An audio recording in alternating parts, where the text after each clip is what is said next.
Among the players trying to chase him down, Bob McIntyre. This is the event that he says he wants the most.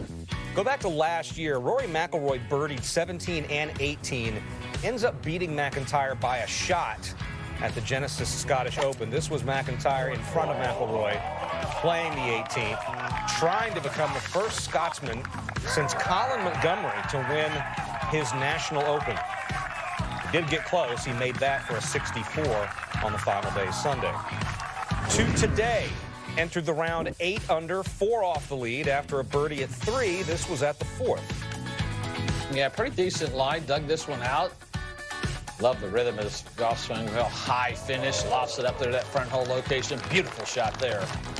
That got him to minus 10 and 2 back. An eagle try at 5.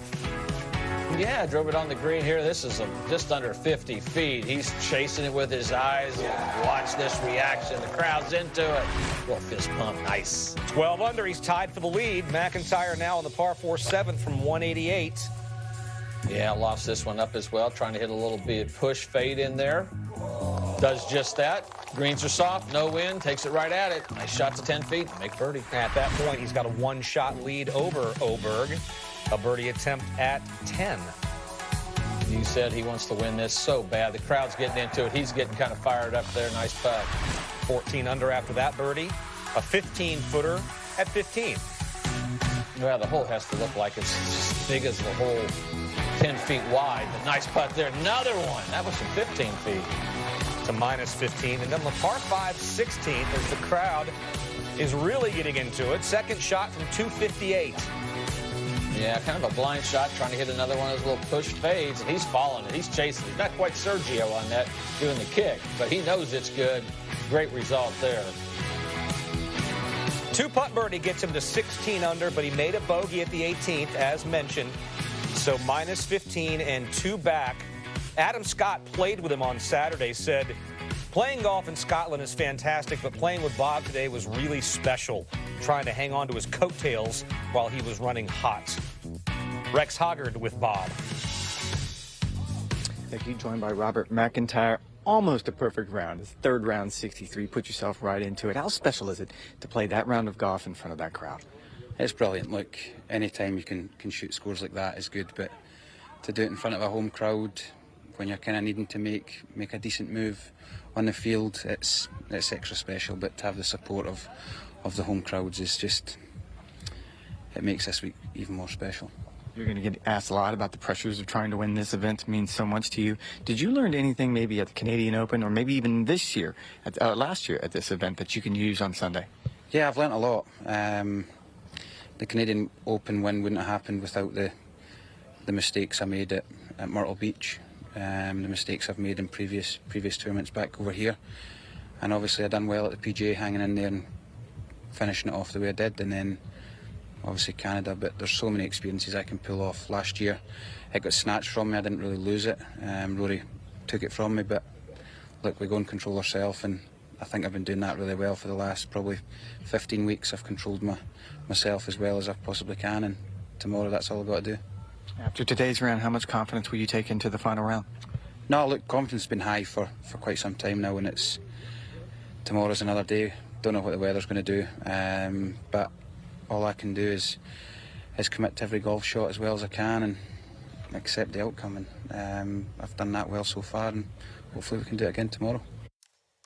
Here was one of his other quotes, Jim. He said, "I've not been shy in saying it. The Scottish Open is the one that I want, and it's not going to change tomorrow." There is quite a bit of pressure on him, but what do you think? Is he handling it well so far?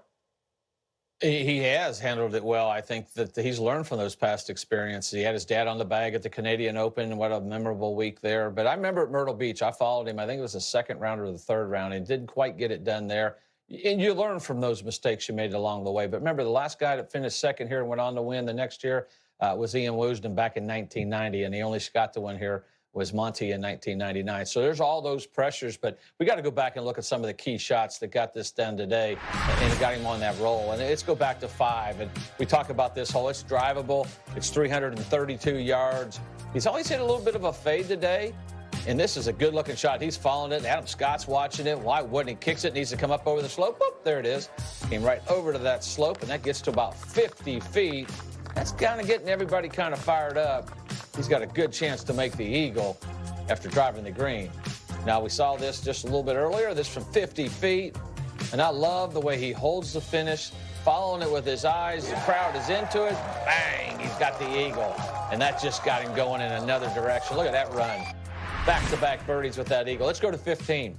And this is right here, 215 yards. Kind of a decent lie, but he dug it out of there nicely. That's what he had to do. Trying to carry it all the way up there and get a good release. It does release down to the hole, trying to get just over that slope. And that'll get in there to about 14 feet, 5 inches and have a good chance for birdie. Now, he made some long putts today. I love the way the rhythm of his stroke. He holds the finish there. Nothing but dead center all the way. No emotion up and down. He's kind of in the moment, and I think that's the cool thing. You look back there, he did make bogey on the last hole. But like you said, a lot of pressure on him. He's handled it. I think everybody learns the feelings you have in those past experiences. You don't want to dwell on those. And even though he won the Canadian, he did make mistakes coming down the line. But, you know, to win with your dad on the bag, that's a memory forever. But to win here in your home country, I cannot imagine how big a victory it would be for not only him, but the folks there in Scotland, because they love their golf and they're really falling in love with, as they're calling him, Bob.